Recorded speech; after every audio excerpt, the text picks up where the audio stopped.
Welcome to America's Heroes Group.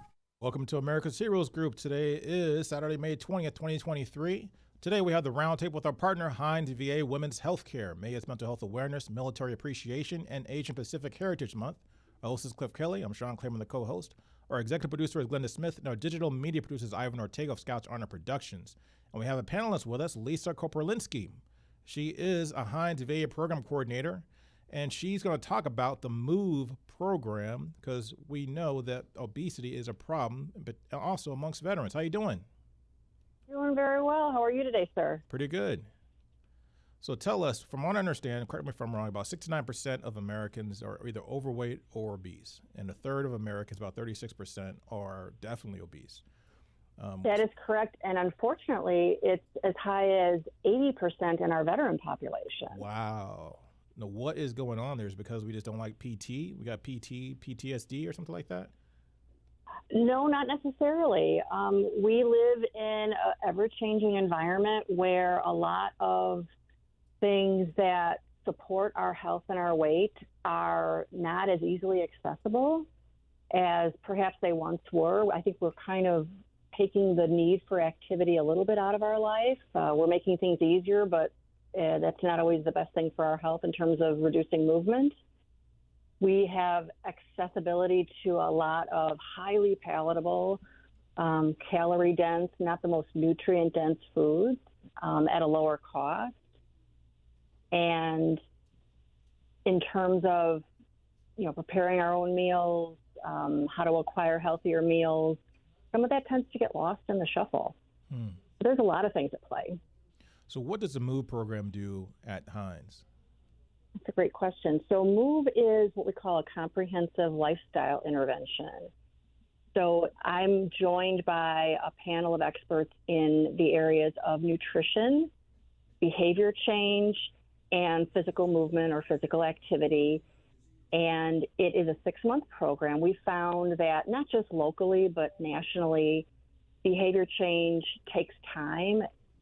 And 6 months has been found to be kind of the minimum amount of time that anyone might want to commit to any kind of behavior change, particularly weight management. So during the 6 months in the program, we go through a set curriculum where we address one of those pillars that I mentioned, and the topics are led by one of our program experts. And currently we're doing that over a video platform. That's something we switched to since COVID came around. It's actually been a useful way for us to reach more veterans because it takes out the travel element. It can accommodate different kinds of work and school schedules. And for example, in a class, when we get folks started, we start asking them to kind of think about their current behaviors, lifestyle behaviors as it relates to nutrition, movement, their attitude, their thoughts about food, when or why they eat, so we can start to identify what's working for them and what's not working for them. So it's not as simple as just food tastes good and people just want to eat good tasting food. There's a lot more stuff going on is what I'm getting. Most definitely. We eat for a lot of different reasons besides just hunger. And that's one of the behavioral topics that we will explore in the program. What is it? What are you responding to? Sometimes we eat in response to habit, a certain time of day, an individual that we're spending time with, our environment.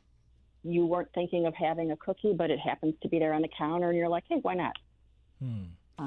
So when a person's trying to lose weight or trying to get into a healthier lifestyle, what I've been reading is that diet is more effective than just exercise. You can exercise, but it doesn't necessarily make you, it can make you maybe more fit in some ways, but doesn't necessarily cause you to lose weight. It's not as effective to lose weight just by just lifting a bunch of weights or doing a bunch of cardio. The diet is very critical in the whole component of like losing weight. Absolutely, and that's why it's a core element in the program. It's not just about moving more. It's not just about eating better. It's about doing both, and then also exploring the behaviors behind all of that. Like, why do you want to move or not want to move? Why do you eat a certain way or not eat a certain way? And then how can we take away some of the barriers perhaps that people have in relation to making healthier choices for themselves in either case, nutrition or movement.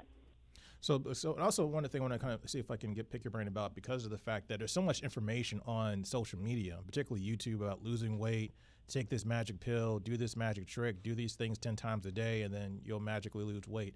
How does someone that doesn't really understand a lot of things about nutrition cipher through what is real and not real on social media?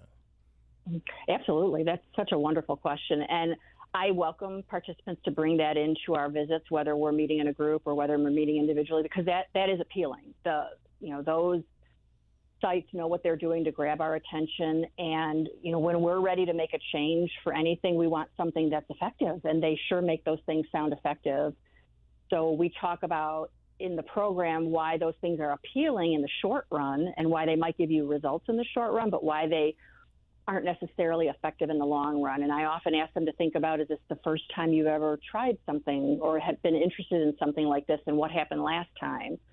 And to try to tie the two together and relate to them why the results they had might have been short-lived. It's a common discussion that we have. Many of us have tried things that have worked temporarily, but perhaps not long-term. One of the big things out there nowadays is fasting as part of a regimen that's like the hot. I mean, even though it's been around for a long, long time, fasting seems to be this hot topic today for the last couple of years, because it's kind of ruled social media. What are your thoughts on fasting, and do you talk about that in the MOVE program? It comes up. Fasting or intermittent fasting might be what you've come across yourself, and they're pitched kind of as a way to kind of reset our satiety mechanism, our hunger and satiety mechanisms, and to kind of almost cleanse the palate a little bit and give us a fresh start. And I think a lot of these ideas out there, fasting included, can be a way to kind of reset ourselves and refocus ourselves. But again, bringing in that long-term element. In the long term, fasting can be challenging to follow in the long term. Depends on how you go about it. There's so many different ways of going about it there. And then what is the driver behind it? For some of us, it's health related. For some of us, it's faith related, health related. If someone has another medical condition, fasting can actually be a little dangerous with some of the medicines that they take or some of the differences that happen in their blood sugar levels. So exploring a little bit more what's the driver for why they want to try that, and how we can make it a little bit healthier approach if that's something that they'd like to explore. Wow. It seems like it might be a good idea for everybody to maybe get advice or get some kind of counsel on how to eat and how to behave when it comes to nutrition and exercise. Because I think a lot of us are kind of just pre-wired because we've been eating our lives. So we think we got it down pat. I love that you say that. Yeah, I say that in class all the time. I'm like, we eat our whole lives and we don't think much about it, right? But then, an episode or an event might happen in our lives that changes things. We perhaps were injured, or we've had a loss in our life, a huge change. We've moved, and it impacts the way we move or we approach our eating, and we find that we're not the same individual. We're not as healthy as we once were for whatever reason. And then we do it. We explore all these things that are out there, and it's a wonderful thing to bring it to somebody who talks about this all the time, and make it fit them, because some of these ideas out there can be made to fit, but it needs to fit the individual's lifestyle, and we're all very different. So I love having those conversations with veterans. What's the most common thing you see with the groups you host with MOVE? What's the common, anything, a particular habit or something that maybe people could take away from this conversation if they're listening or watching this? What do you see oftentimes, which is an easy, quick fix, if there is such a thing, to help them lose weight or get healthier even? Wow, that's a really good question. I would say pay attention to your environment. I think many of us can identify the concrete times in our day where we know we eat. Like I usually eat something in the morning and I have something later on at night, but that's all I have. And I ask folks to think about what happens in between, especially if it's unplanned. I think a lot of us fall victim to unplanned eating. We don't intend to eat or drink this, that, or the other thing in between those kind of pillars of our day, but a lot can happen in that time that it's easy to forget because you didn't plan it. And then you find yourself wondering, why suddenly am I feeling this way? And then does alcohol play a big role in this? I know a lot of veterans drink. I mean, in the military, you get exposed to alcohol. And if you haven't been, 'cause a lot of times you're 18 joining the military. Yeah. Is that a big? Do you see that as a common theme or common message you see here from veterans? Liquids, definitely. That kind of brings me to a conversation I have with folks about something I call slider foods, and those are foods that go down, foods or beverages that go down really easily, and it takes a lot of them for us to feel satisfied. And in cases like that, if a large makeup of your diet contains items like that, you're getting a lot of extra calories unnecessarily because it takes larger amounts, either volume, ounces or cups or portions, what have you, to have you feel full. And then you end up with these extra calories that have to go somewhere if your body doesn't use them. Wow. You know, you made me think of something else that you were asking. What's something I hear a lot of struggles perhaps with our veteran population, and veterans are taught to eat quick. Yes. They're taught to get the job done, and they know how to get the job done, and they're taught to eat quickly. And that's it's easy to eat quickly and not really notice your satiety, notice if you're enjoying what you're eating, because you've got to eat and you've got to get a job to get done. So sometimes slowing down our eating can be a helpful way to clue into, I'm actually satisfied with about a third less than I was normally eating because I'm actually paying attention to how my body's responding. Wow, that's amazing because my brother does that. He's a Navy veteran. And okay. So I joined the Army, joined the Navy. When he came back, he started eating really, really, really slow. And then when I got back from service, he went in first before I did. It really annoyed me after that because then I started eating quicker, and he was just slowing down as he got older. He kept eating slower and slower, and he always was in great shape. My brother's is a specimen of health. But me, on the other hand, I started gaining weight. I see. Probably a bunch of other things that happened along that. But I realized, and I asked him a couple of times, he said because he wants to enjoy his food. And it was really a reaction against having to eat so fast when he was in the military. He learned that, I missed eating and tasting my food. So he started eating slower, and then he eats slower as he got older, slower and slower and slower. Oh, that's wonderful to hear that he recognized that and he wanted to enjoy his food, because that does kind of take it away from you when you have to eat that quickly. Wow, that's amazing. That's amazing. So what is something that you can do, or what you maybe recommend in the MOVE program for someone to get some activity into their lifestyle? What's the easy way to start that path? I tell people don't look at it as don't make it too big. I feel like for some of us who haven't been active in a period of time for whatever reason, when they think of activity, they think of it's going to hurt, it's going to take too long. How am I going to fit it into my schedule? I'm already really busy. Make it easy. Break it down into what do you like to do, and can you start with 5 minutes, even though that might sound like why that's not even worth it. 5 minutes, 1 day a week, and get it down, get committed to it, and then can you build from there? Break it. We go through an exercise at the end of classes. Is okay. What's one thing you want to work on? And if moving more is what you want to work on, I'll tell them. I'm like, okay, that's great. Break it down. What's going to help you move more? What's your activity? Maybe I can't walk. Can you do seated exercises? Maybe I can do that. Okay, what seated? Do you want to work on your upper body or your lower body?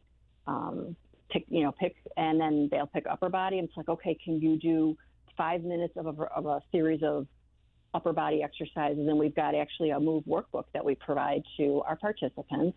And within that workbook, there's a lot of examples of upper and lower body things that we can do seated or standing.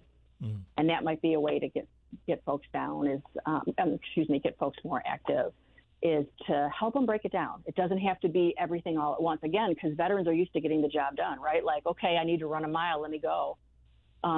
Maybe it's just a quarter of a mile, an eighth of a mile right now. You'll get to the mile eventually. You don't have to do it all at once. If it's been a period of time since you have. And how do you get those habits to stick? Because oftentimes we start doing exercises or get into an exercise habit, but then it gets boring or you're tired of it or becomes like a drag, so you stop doing it. So what is a tip to maintain that habit? That's another wonderful question. And that's also why we talk about breaking it down, because what we'll do is we'll meet again in 2 weeks, and I'll let them know. I'm like, okay, I'm going to check in with you in 2 weeks. How did it go? what worked, what didn't, what's going to help you keep doing it. And sometimes, and I really enjoy the discussions we have. I lead a lot of groups, and I'm the facilitator, but I like starting the conversation and having the veterans take it where they want, and they start to help each other. So maybe they need a walking partner. Maybe they need to attend we have some video classes perhaps they can attend that keeps them a little bit more accountable. But I find, again, to keep it something they'll do consistent is to start small, check in with yourself, check in with the group, and find out what worked and what didn't work. And then also pay attention to like other victories that you might be getting from that added change, whether it's a physical activity change or another behavior-related change. Like, how do you feel after doing it? Are you feeling better? Are you sleeping better? Is your energy improving? Is your strength or your stamina improving? And do you want more of that?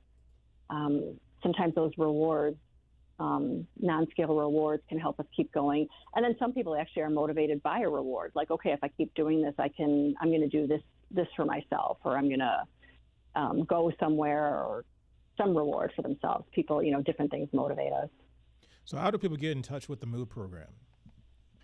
So we are what's called a consult preferred service. So if you're a veteran at any VA, you can call the scheduling department and ask them to schedule an appointment with what we call our preview class, which is an overview of the program as a whole.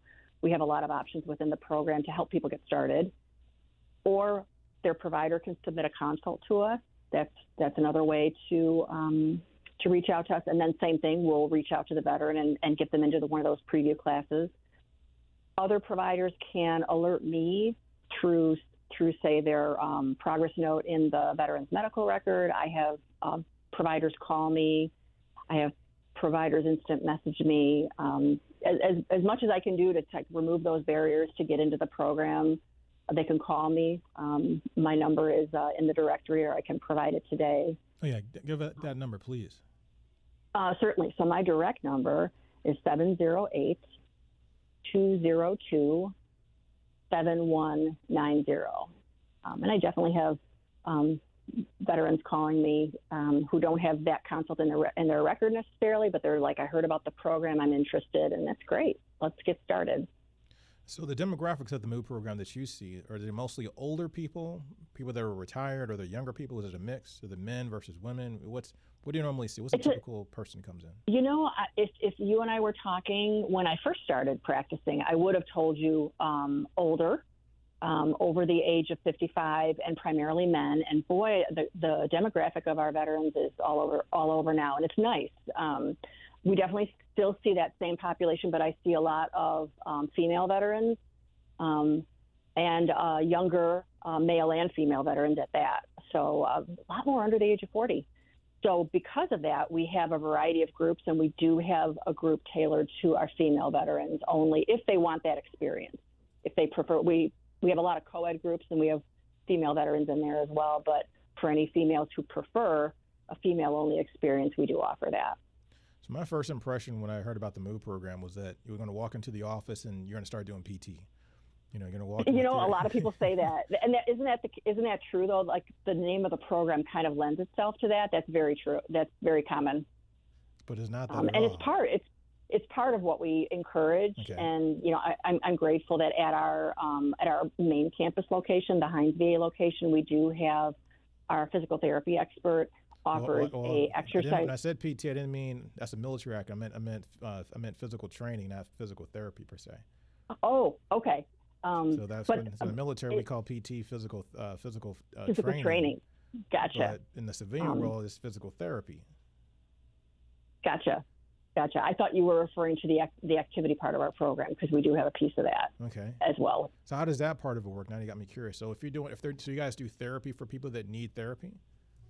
Well, we do physical activity therapy, I guess you could say, because we want to accommodate anyone, if anyone has perhaps a knee that they have to be a little bit cautious about, or a shoulder, what have you, if they have to do seated versus standing exercises. So we do have a 10-week part of the program that veterans can opt into. It's optional, where they come to the Hines campus and they can exercise in one of our cardiac rehab clinics that we use for MOVE in the afternoons twice a week. They can come twice a week, and they get oversight by our kinesiotherapy team member, who's our physical activity expert on the team. Lisa Korpolinski, RDCDE. She's the Hines VA MOVE Program Coordinator. Get in touch with Lisa. She gave her your number. Rewind the tape, rewind the video, go back and look at us on YouTube. Make sure you get in touch with your inner health and be safe and healthy always. This is America's Heroes Group. We'll be right back.